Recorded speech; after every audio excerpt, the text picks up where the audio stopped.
د راپورونو له مخې د دې اونۍ په پای کې به د پاکستان لومړی وزیر عمران خان د یو ورځني سفر په موخه افغانستان ته راشي. د سیاسي شنونکو په اند د پاکستان لومړي وزیریت سفر به په قطر کې د کیدونکو خبرو د هوکړې وروسته د افغانستان او پاکستان ترڅنګ په سیمه کې د راتلونکو موخو په نیت ترسره شي. شنونکي زیاتوي چې د عمران خان د دې سفر ایجنډا به د دوحې له هوکړې وروسته د افغانستان او پاکستان د روابطو تنظیم او په سیمه ییزه کچه د خپلو ګټو خوندي کول وي. ظاهرا ویل کېږي چې د عمران خان سفر د ډاکټر صاحب غني په بلنه کېږي، مګر حقیقت داسې نه ده. فکر کوم 18 د تیر میزان د میاشتې و چې په پاکستان کې خلیلزاد، میلر، باجوا او صادق جلسه وکړه او په دې جلسه کې پریکړه وشوه چې عمران خان باید کابل ته ولاړ شي او اجنډا هم عملته مشخصه کړې ده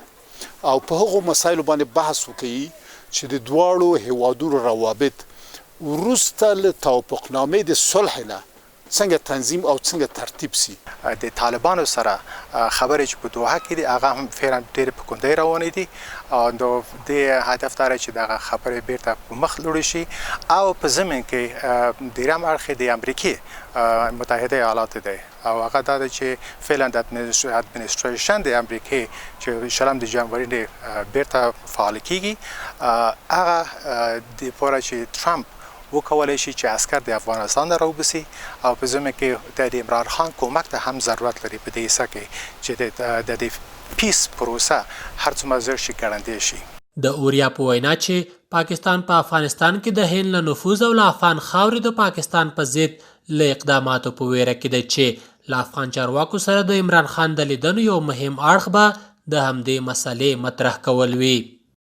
د پاکستان او هندوستان په مابین کې په تیرو 20 کلونو کې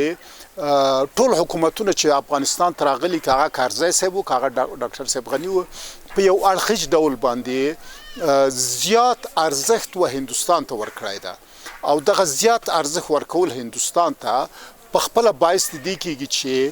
پاکستان په قهر سي او ناراضي سي. د افغانستان د بهرنیو چارو وزارت وايي ټاکل شوی چې د پاکستان صدر اعظم به د دې اونۍ په پای کې کابل ته سفر وکړي او په کابل کې به د ولسمشر غني سره پر افغان سوله او د دواړو هیوادونو ترمنځ پر اقتصادي، سیاسي او تجارتي برخو بحث وشي.